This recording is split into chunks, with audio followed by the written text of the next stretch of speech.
Have you ever come across a 1999 Susan B. Anthony dollar coin and just tossed it aside, thinking it's not worth much? Well, that little coin might just flip your fortune. Some people are unknowingly sitting on coins that collectors would pay big money for. So, if you've got this coin, stick around till the end of this video, because what we're about to discuss might just turn the tables for you. And at the end, I'll tell you exactly how you can check its value and even sell it. Trust me, you don't want to miss it. Let's start with a little background. The Susan B. Anthony dollar coin was first minted in 1979. It was a big deal, the first U.S. coin to feature a real historical woman, Susan B. Anthony, a pioneer of women's rights. That alone makes this coin historically significant. But the original design had some issues. The coin was roughly the same size and color as a quarter, which led to confusion in daily transactions. People didn't like it, and by 1981, production stopped. Fast forward almost 2 decades, and in 1999, the U.S. Mint brought it back. Why? There was a sudden demand for dollar coins, particularly from public transit systems and vending machine operators. The government needed a quick solution before the Sacagawea dollar was introduced in 2000, so they reissued the SBA dollar for one final year. So that makes 1999 the last and final year the Susan B. Anthony dollar was ever minted. And whenever something is a last edition, collectors start to pay close attention. There are 3 versions of the 1999 Susan B. Anthony dollar. 1999p, minted in Philadelphia.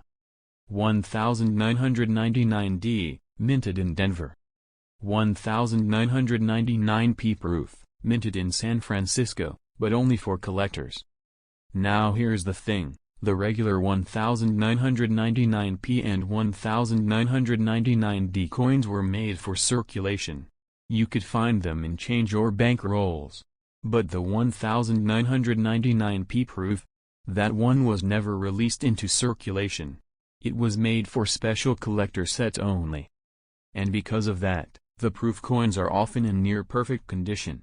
Combine that with limited production numbers, and you've got a coin that collectors are actively seeking. Now let's talk about what makes a 1999 SBA dollar valuable. First condition. If your coin is beat up or heavily circulated, it probably won't fetch much more than face value. But if it's in brilliant uncirculated condition, or even better if it's been graded MS66, MS67, or MS68 by a professional grading service, the value can jump significantly. Second mint mark. Proof coins from San Francisco are usually worth more due to their rarity and quality. Even uncirculated coins from Philadelphia or Denver can be valuable if they're in high grades. Third, error coins. Here's where it gets interesting. Some 1999 SBA dollars have minting errors like off-center strikes, wrong planchets, or doubled dies. These rare mistakes can boost a coin's value from a few dollars to hundreds, even thousands in some rare cases. So don't just glance at your coin, look closely. A small error could mean a big payday. But here's the catch: values can change frequently depending on market trends, collector demand, and auction results.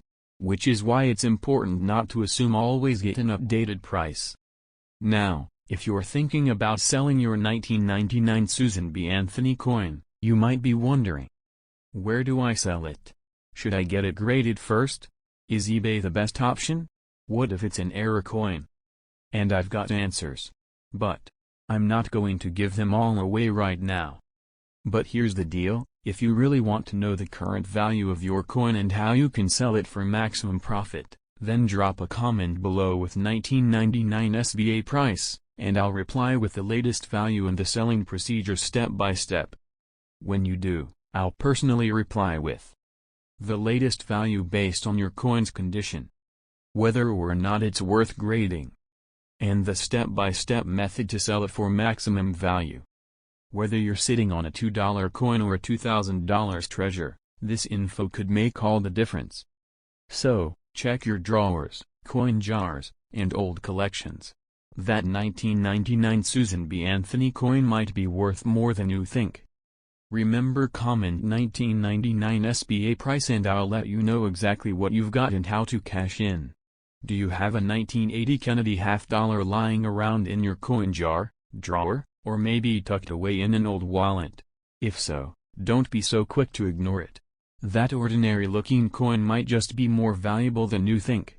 Yes, that 1980 Kennedy $half could actually turn the tables for you. So here's the deal, if you've got this coin, stick around till the end of this video because we're diving deep into what makes this coin special, what factors determine its worth, and how you can actually sell it for profit. But most importantly, at the end of this video, I'll tell you exactly how to find its value and how to sell it. You might be surprised at how much it's worth. Let's get into it. The Kennedy $half has been a part of American currency since 1964, minted in honor of President John F. Kennedy shortly after his assassination. It replaced the Benjamin Franklin $half and became a beloved coin almost immediately. Initially, the Kennedy $half contained 90% silver. But starting in 1965, the composition changed due to rising silver prices. From 1965 to 1970, the coins were made of 40% silver. After that, from 1971 onward, the Kennedy $half was made using a copper-nickel clad composition. Now, the 1980 Kennedy $half falls into that non-silver era, meaning it's made from a copper core with a nickel outer layer. However, just because it doesn't contain silver doesn't mean it isn't valuable to collectors. Sometimes condition, rarity, and even mint errors can elevate a coin's value dramatically. The 1980 Kennedy $half is particularly interesting for a few reasons. First, it was minted during a time when the coin was still in circulation, but usage had dropped significantly. Many people had already stopped using $half in everyday transactions by the 1980s, which meant fewer coins were actively circulated. Here's what you should know about the 1980 versions. 1980p, minted in Philadelphia, no mint mark. 1980D, minted in Denver, D mint mark. 1980S proof, minted in San Francisco, S mint mark, and only available in proof sets. The Philadelphia and Denver mint coins were made for general circulation. But the 1980S proof coins? Those were never intended for your pocket change. They were made for collectors and came in sealed sets, usually in pristine condition. Even though the 1980 coin is not silver, there are other things that make it desirable, especially if it's uncirculated, proof, or features a mint error. Now let's talk condition, one of the most important aspects of coin value. Coin collectors use the Sheldon grading scale, ranging from poor, P1, to perfect mint state, MS70. The higher the grade, the higher the value. Circulated coins, these usually have scratches, worn details, and general wear and tear. A circulated 1980 $half in average condition may not sell for much above face value. Uncirculated coins, MS60 to MS65. These coins were never used in circulation and have no signs of wear. Even basic uncirculated examples can fetch more than $1. High-grade uncirculated, MS66 to MS68, now you're talking serious collector interest.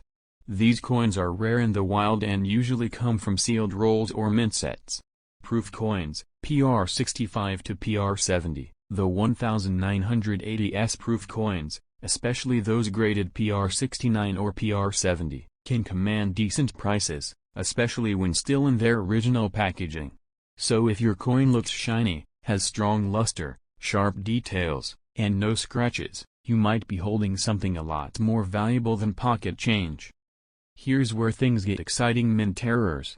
Sometimes, coins leave the US Mint with flaws that turn out to be collector gold. These errors are not supposed to happen, which makes them rare and highly sought after. Some errors that have been reported on 1980 Kennedy $half include: off-center strikes, the design is not centered on the coin. Double dies, where parts of the design appear doubled, especially on the date or lettering. Planchet errors, where the coin was struck on a blank of the wrong metal or thickness. Clipped planchets, where a part of the coin is literally missing due to misfeeding. If you suspect you have an error coin, don't try to clean it or alter it.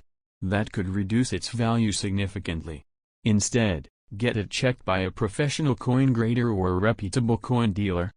Let's talk real numbers. I checked multiple listings on eBay, and here's what people are actually paying for 1980 Kennedy half dollars. Circulated 1980p and 1980D coins, around $1 to $2. Uncirculated coins, MS63 to MS65, between $3 and $10 depending on the seller and coin condition. High-grade examples, MS66 and MS67, these can sell for $25 to $80 or more.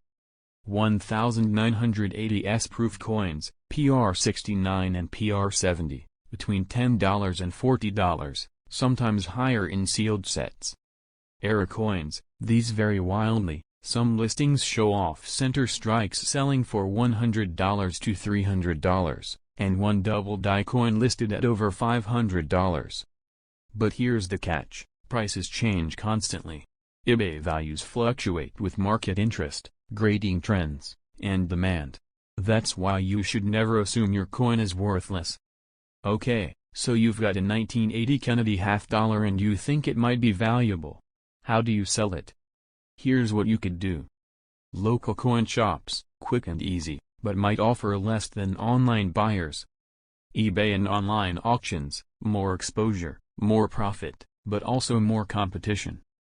Facebook Marketplace, OfferUp, or collector forums, these can work if you know your audience. Coin shows and collector meetups, great for rare coins or rarer coins. But remember, before selling, you should get your coin evaluated. Know its condition. Research similar listings. Be clear about shipping and returns if selling online. Many people overlook the Kennedy half dollar because it's no longer common in pocket change. But did you know that the US Mint still produces it? It's true, though you won't find them in circulation often. Millions are minted every year, mostly for collectors and special sets. The 1980 version, however, holds a special place because it was still part of the circulating coin era. In 1980, the U.S. Mint produced over 63 million Kennedy half dollars in Philadelphia and about 33 million in Denver.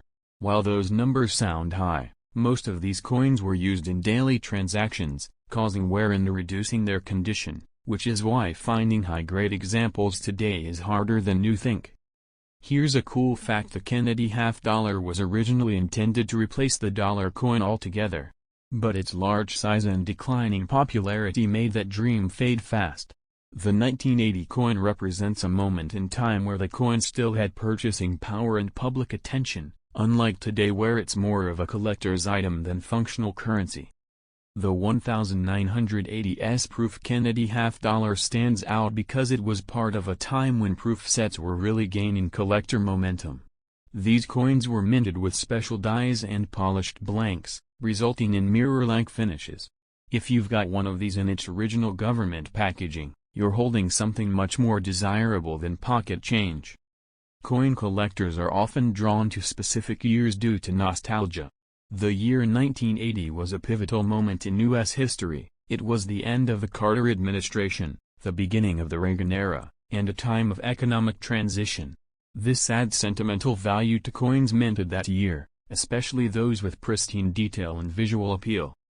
Interestingly, the Kennedy half dollar has always had a strong symbolic value. It wasn't just about replacing the Franklin design, it was a tribute to a young president whose life was cut short. Many families in the 60s and 70s held on to these coins as memorial keepsakes, and even in 1980, that sentiment lingered. When talking about grading, one term you might come across is full bell lines, used more with Franklin halves, but Kennedy halves also have a detail standard, sharpness in Kennedy's hair and clear separation in lettering. The sharper the design, the higher the grade, and the greater the value. You might be wondering, what if my coin is a little scratched, but it's still shiny? Good question. Eye appeal matters a lot. Even if a coin isn't perfect, a bright, attractive look can still attract buyers, especially if it's free of deep dings or ugly spots. Some collectors love raw, natural coins over slabbed ones. While silver is a huge factor in coin value for earlier years, post-1971 Kennedy halves like the 1980 version must rely on condition and uniqueness to be considered valuable. But here's the twist: many people mistakenly think all half dollars are silver. That confusion can work in your favor when you're selling. eBay is full of surprising listings, and while many coins sell for $1 or $2, it's not uncommon to find graded 1980 Kennedy halves going for $50 to $100 if they're MS67 or better. The key is finding buyers who care about registry sets or high-end grading. What's a registry set? It's when collectors try to build the best possible set of coins from each year and mint. The higher the grade, the more points they earn in their registry, and that can create bidding wars. If your 1980 Kennedy is top tier, it could be worth more to the right buyer. There's also something to be said about low pop coins. This means very few exist at a certain grade level. If your coin is among the few MS68s ever graded for that year, it becomes a hot commodity, even if millions were originally minted. Quality beats quantity in a collector world. Error coins are especially exciting. One famous type is the off-metal error, where the coin is struck on the wrong planchet. While rare for 1980 Kennedy halves, a few have slipped through over the years. If your coin feels too light, has a strange color, or unusual edge, get it checked. Another rare find is the clashed die error, where parts of the coin's design appear faintly where they shouldn't be due to a die collision. These errors can be very subtle but are fun to hunt for and often sell well online, especially when verified. If your coin has deep luster, clean surfaces, and strong strike details, don't assume it's worthless just because it isn't silver. Serious collectors are always looking to upgrade their sets with higher grade examples of regular issue coins.